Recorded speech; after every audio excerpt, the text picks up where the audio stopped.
El escritor necesita una pluma, el pintor un pincel y el cineasta todo un ejército. Orson Welles. Cine Club, UDC Radio, el análisis del séptimo arte. Conducido por Ricardo Chicagelis. Cine Club, UDC Radio, la nueva visión del cine.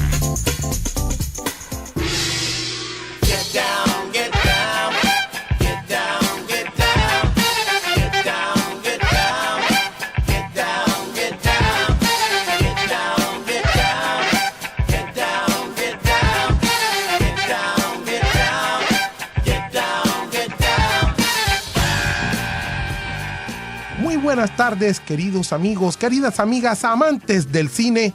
Estamos aquí en Cine Club UDC Radio. Nos acompaña, al igual que la semana pasada, el profesor Raúl Porto Cabrales, investigador cultural, y que ha venido desarrollando últimamente una importante investigación sobre el cine en Cartagena, especialmente en sus inicios, y llega creo que hasta 1960, justo cuando aparece el Festival de Cine. Raúl, bienvenido una vez más y gracias por tu amable compañía y también por compartir tan interesante investigación. Bueno, muchas gracias, profesor Ricardo Chica. Buenas tardes a toda la audiencia del programa y aquí estamos dispuestos a continuar con esa historia. Muy bien, se me antoja pues comenzar por un aspecto que me parece un hilo conductor y de alguna u otra manera nos da bastantes pistas de cómo se fue formando esa relación entre el cine y la sociedad de cartagenera, de tal manera que el cine aparece como finalmente un hecho social de gran trascendencia para la vida de los cartageneros y las cartageneras. Y estamos hablando, por supuesto, de los primeros 30 años del siglo XX. Para esto, yo voy a hacer mención, voy a hacer lectura de una serie de salones, salas de cine y teatros de Cartagena, y la fecha en que fueron apareciendo entre 1897 y el año de 1960. Entonces tenemos en 1897 el Teatro Mainero, en 1904 el Club Cartagena, en 1905 el Teatro Variedades, en 1912 el Club Popa, en el mismo año de 1912 el Salón Cartagena, también en ese año el Salón Universal. En 1913 aparecen el Salón Central Cartagena y el Salón Heroica. En 1914 aparece Salón del Virrey. 1918 Salón Cinema Cartagena. 1927 Teatro Esmeralda. 1931 Teatro Heredia. 1932 Salón El Dorado. 1938 Circo Teatro, también en ese año Salón Torices. 1939 Cine Capitol. 1939 también Teatro San Roque. En el 39 ese mismo año aparece el Teatro Granada. En 1941 el Teatro Cartagena. En el 42 el Teatro Padilla. En 1943 el Teatro Colonial. 1943 también Teatro Variedades. 1950 el Cine Miramar. En 1952 Teatro Claver, que después se llamó Teatro Colón. Entonces aquí tenemos no solamente, Raúl, una cronología de la aparición de todos estos salones, salas de cines y teatros de cine, sino también vamos viendo una expansión por la geografía urbana de Cartagena, y también esto nos va dando idea de cómo la ciudad va creciendo y va proyectándose extramuros. Por supuesto, todos estos cines comenzaron a aparecer dentro de la ciudad amurallada, pero poco a poco van despuntando hacia barrios, como por ejemplo aquí veo Torices, aquí veo cines como el Pie de la Popa, el Colonial en la Quinta, el Cine Miramar también en el Pie de la Popa, etcétera, etcétera, etcétera. Bien, tienes la palabra, Raúl, para hacer comentarios sobre estas salas y salones que fueron apareciendo poco a poco aquí en la ciudad de Cartagena. Sí, bueno, un hecho a resaltar sería que el primer teatro de las afueras, digamos, de lo que era el centro, de lo que es el centro histórico, se va a dar con el Salón El Dorado, que va a ser en el sector del Toril, en la Quinta. donde estuvo aquel famoso almacén de materiales de construcción llamado Astemaco. Claro. Pero también se llamaba Toril porque ahí existía se montaba como una corraleja, ¿no? Claro. Para las fiestas de la Candelaria. Claro, ese era el sitio en donde está la bomba de gasolina actual, que está allí en el cruce del pie de la popa. Claro. Ahí había un espacio grande, un terreno enorme. Ahí era donde se bajaban los toros cuando se traían para las corralejas. Ajá. Y esos toros, con el tiempo, la gente fue dándose cuenta que se podía hacer una corraleja en ese mismo sitio. Y por eso se llamaba el Toril. Okay. Bueno, entonces ahí, diagonal, estaba Astemaco, donde quedó Astemaco posteriormente. Ahí estuvo el Teatro El Dorado, que fue el primero que se hizo en las afueras de Cartagena. Eso, fíjate cómo va a servir para comenzar a atraer la gente de todos esos sectores circunvecinos allí, a ese espacio. Y luego ya se van a dar varios en Torices, entre esos el Salón Torice, que luego se convierte en el Teatro Variedades, otro Teatro Variedades. Claro, este es otro Variedades. Esto es importante. Entonces existieron dos salones con el mismo nombre. Con el mismo nombre. Claro. Este Teatro Variedades va a estar ubicado a la entrada de Torice en el Playón del Blanco. El primer Teatro Variedades, tú me corriges, Raúl, el primer Teatro Variedades que aparece allí en Getsemaní, que aparece ahí al lado de lo que es actualmente el Hotel Monterrey. Sí. En el 1941 cambia de nombre a Teatro Cartagena. Cuando se construye el Teatro Cartagena, correcto, ya desaparece el concepto de Teatro Variedades. Y nada más entonces queda este popular acá en Torice. Es de Torice, exactamente. Exacto. Bueno, allí ya se ve la irrigación esa que tú comentabas y aparece otro teatro como el Colonial, el Granada, ahí en la Quinta. Claro. Y fíjate cómo se va abriendo el abanico de teatros en ese sector.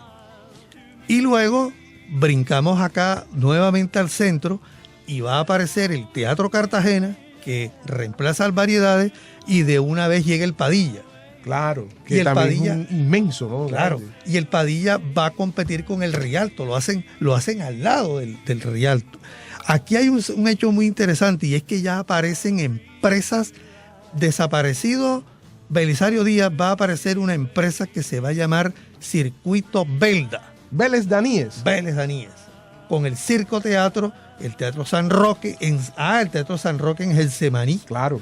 Al lado de la iglesia de San Roque. Al lado de la iglesia. Sí, sí, sí. Y resulta que, fíjate, ya el Circuito Belda va a empezar a inmiscuirse en esto y va a competir con Cine Colombia. Claro, en materia de circulación y exhibición de películas. Correcto. Entonces ya hay dos monstruos aquí que te están presentando películas. El Circuito Belda tiene como 7 teatros y es cuando en Cartagena van a aparecer las simultáneas. Las simultáneas, que una película se daba el mismo día en 4 o 5 teatros.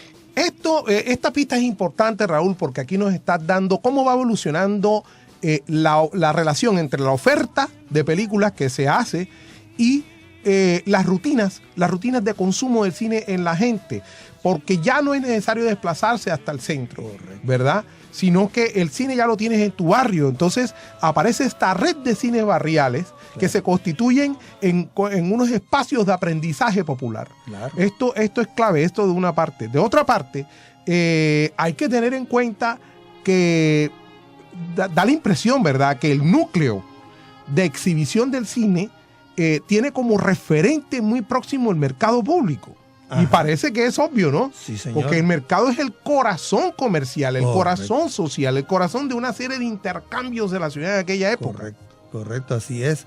Y fíjate que entonces en este momento ya de los años mediados de 30 para 40, viene y aparece el boom del cine mexicano. Y el cine mexicano va a penetrar y el público cartagenero va a ser un alto consumidor de ese cine. Y uno de los teatros claves que va a proyectar permanentemente cine mexicano es el Padilla. Claro.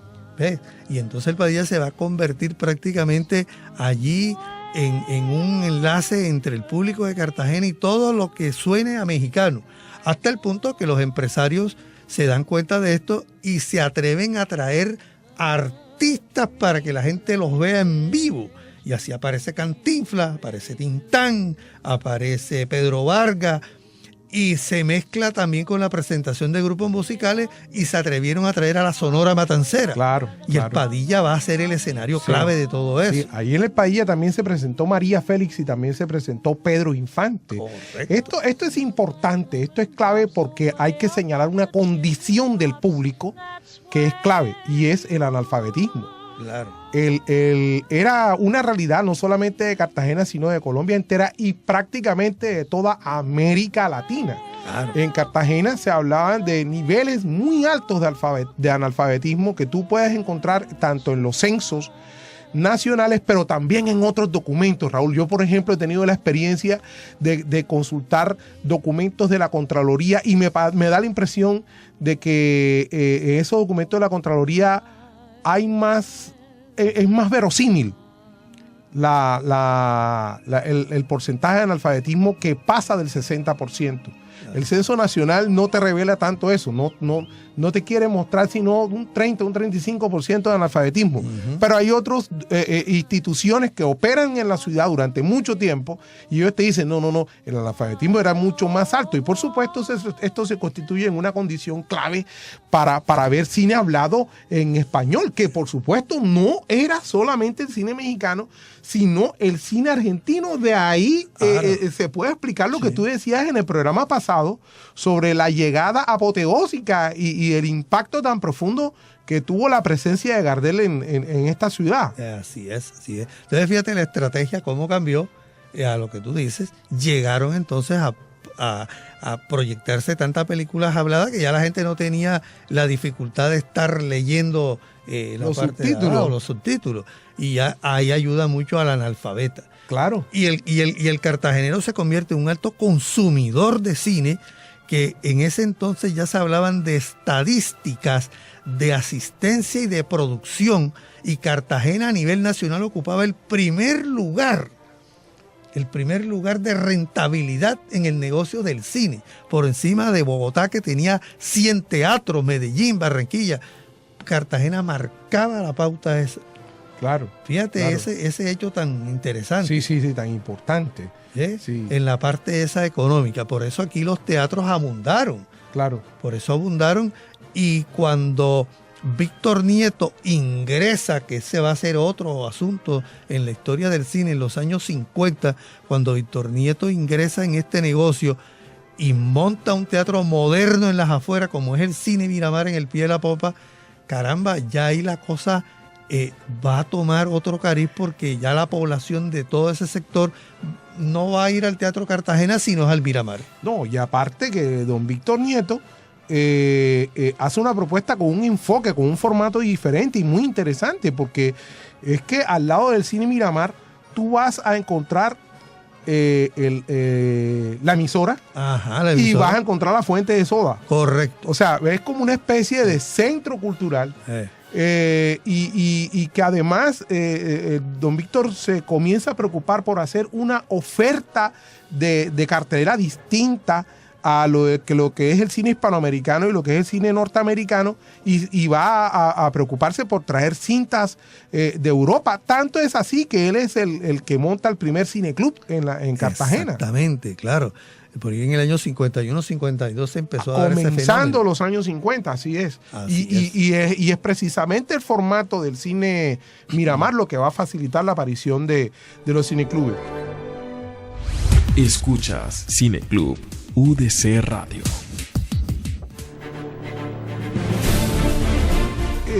Bueno, yo veo acá, Rubén, en el texto que has escrito sobre la historia del cine en Cartagena, como que unos salones como el Salón Universal, el Salón Central, el Salón Heroica, el Salón Virrey, todos como que ubicados en la segunda década del siglo XX.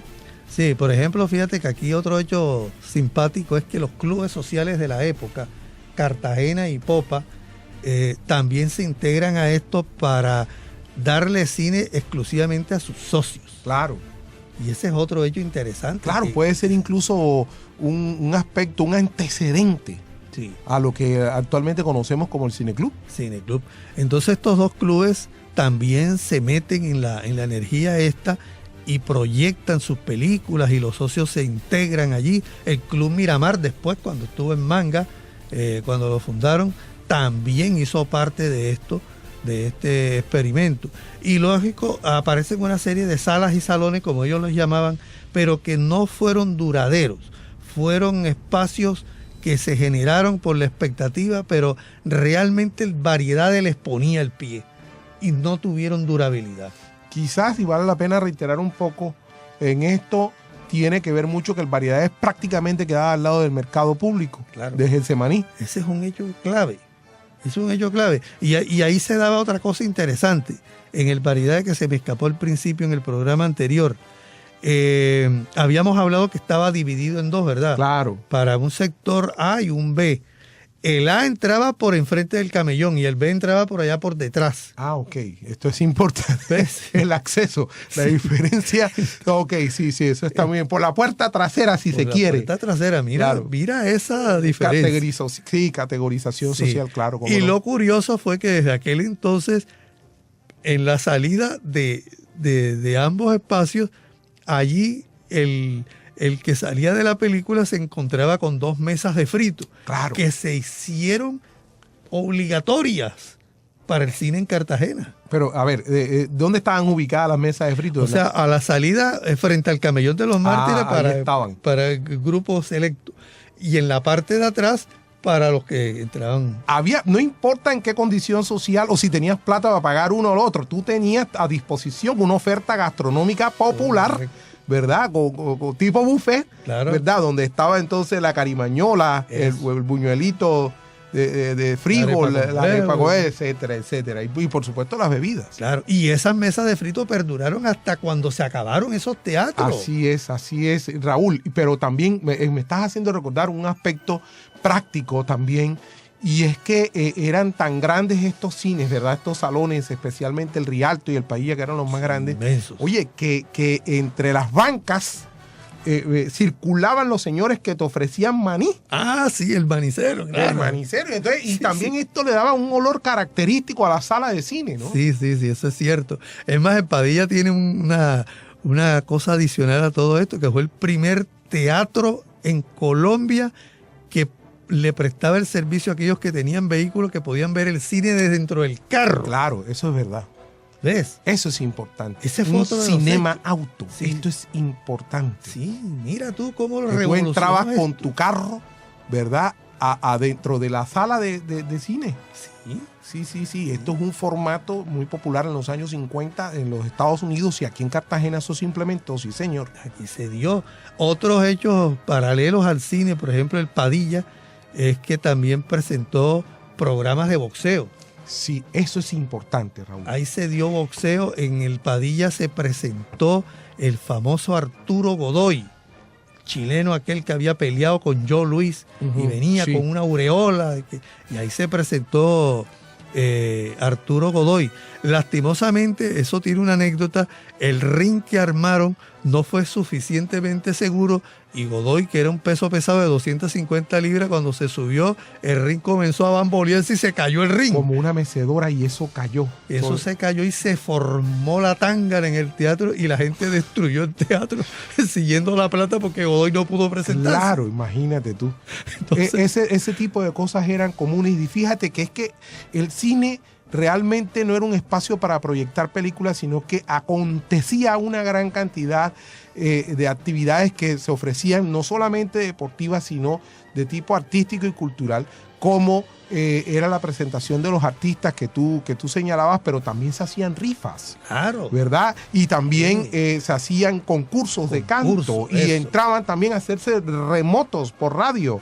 O se hacían, por ejemplo, ciertas conmemoraciones, como una que alcancé a ver hace mucho tiempo a don Daniel Lemaitre, por ejemplo, en el teatro, no sé si en el Rialto o en el Pailla, me parece que en el Pailla se le hace un reconocimiento público. Ajá. Como un ciudadano ilustre de la ciudad. Sí, ocurren. Y también una cosa, yo no sé si dentro de tu investigación, a mí me pareció, no sé si lo vi, no sé si lo pusiste o no, y me parece, aparece una práctica bien interesante en los años 50 y en los 60, que se llamaba el Big Bang Boom Sexy. Ah. El Bim Bam Boom. Que eran claro. unas especies de striptease. Sí, una revista musical. Una revista musical Claro. erótica, ¿verdad? Y entonces venían las muchachas y se presentaban en la tarima, pero aparte esto no se presentaba, por ejemplo, en fin de semana. Entonces ofrecía los lunes o los miércoles por la noche exclusivamente para el público masculino, Sí. ¿verdad? Sí. Y se hacía el show del Big El Bim Bam Boom. Bing Bang Boom Bim Sexy. Bam Boom, que entre otras cosas fue vetado y condenado por la iglesia, por el arzobispo de Cartagena. Y es más, amenazó que todo aquel que fuera a ese espectáculo quedaba excomulgado. Aquí estamos entonces, damas y caballeros, amantes del cine, en Cine Club UDC Radio. Esta tarde estamos con el profesor Raúl Porto Cabrales con este fascinante tema del cine aquí en la ciudad de Cartagena. Ricardo Chicagelis está presentando Cine Club UDC Radio.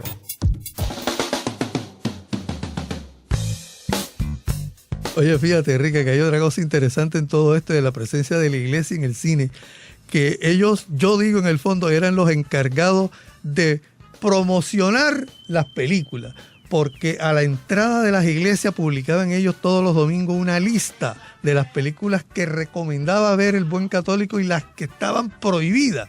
Y la gente nada más llegaba exclusivamente a ver cuáles eran las prohibidas para ir al teatro. Claro. Esto es importante. Esto que tú estás señalando es clave porque hay un miembro, ¿verdad?, de la Iglesia Católica que termina formando parte de la Junta de Espectáculos, Sí. ¿verdad?, que a su vez era la que en efecto se encargaba de aplicar la censura. La censura de ciertas películas, y curiosamente las películas más censuradas eran las mexicanas, especialmente la del género de rumberas. Esto es clave, esto es importante señalarlo, Raúl, porque Antonio González del Anglar era precisamente un señor que escribía en la prensa profusamente sobre cine y muchos temas sociales, y él tenía un seudónimo que era Fulminante. Fulminante. Y Fulminante, en efecto, tiraba una línea muy fuerte sobre las categorías de las películas. Sí. Entonces, para él, las películas más importantes eran las que venían de los Estados Unidos y Europa, no todas. Y acto seguido venían las películas de España, las películas de Argentina, y la cinematografía más popular, que era la mexicana, era bastante vetada por esta junta de espectáculos que a su vez tenían los inspectores de cine. Esto es importante, Sí. porque resulta que eran tantos los salones, eran tantas las salas de cine en los barrios y en todas partes de la ciudad, que no eran pocos los inspectores de cine, que entre otras cosas la gran mayoría de ellos trabajaban ad honorem. Ajá. No recibían sueldo y se encargaban precisamente de ver cómo se aplicaba la censura. Pero tenemos un dato aquí curioso también, y era, oye, pero en los cines que eran más populares, ¿cómo se iba a aplicar la censura si no se podía proyectar otro tipo de películas si no era esa? Esa, no había más. Ahora, hay un hecho también simpático en todo esto, y es que cuando se hace aquí el primer festival de cine en el año 60, ahí no se premió a ninguna película en sí. Se dijo que la mejor proyección fue Hiroshima, mi amor. Sí. La película esta que se trajo de Francia y japonesa. Pero resulta que ahí sí estuvo la entidad esa europea que censuraba. Y ellos escogieron para ellos la mejor película, Claro. que reunía los requisitos de la moral y de todo ese cuento. Y ellos se metieron aquí desde entonces. Claro. ¿Ves? Sí. Y eso ayudó entonces a que se creara una junta de censura en Bogotá. Exactamente, así es. ¿Ves? Bueno, damas y caballeros, vamos dándole un cierre a este segundo programa. Se nos acaba lamentablemente el tiempo, Raúl. Esto es un formato corto de 25 minutos y el propósito es un poco en esta tarde de viernes darles algunas píldoras, como siempre nos ha dicho aquí el profesor Freddy Badrán, para que ustedes se motiven, ¿verdad?, a pensar el cine. El cine, pues, como un hecho social, tal y como los ha demostrado el profesor Raúl en estos dos programas, ¿verdad? En cómo la sociedad ha crecido, fue creciendo, fue madurando, se fue convirtiendo en público de cine, pero al mismo tiempo el cine repercute en el gusto colectivo, repercute en el comportamiento social, repercute también en las visiones éticas y estéticas de la gente, en la moda, en los estilos de vida, en las preferencias, en el gusto finalmente, y en el modo como nosotros también nos relacionamos con el cine, y ahí está el caso de la censura, ¿no? Y esto es clave. Raúl, muchísimas gracias por acompañarnos una vez más aquí en Cineclub UDC Radio. No, muchas gracias a usted y bueno, y a toda la audiencia del programa que nos dispensa con su sintonía. Así es. Hasta pronto, queridas y queridos amigos, amantes del cine. Entonces, aquí les habló su profesor Ricardo Chica. Cineclub UDC Radio. Dirección: Marta Amor Olaya. Producción: Gustavo Chicagelis. Técnica: Amílcar Bon Babilonia. Webmaster: José Daniel Castillo Chica. Realización y conducción: Ricardo Chicagelis. Haz parte de este Cineclub. Déjanos sus comentarios en Facebook, Cineclub UDC Radio, o en Twitter, @Cineclub UDC Radio. Y comparte con nosotros la nueva visión del cine.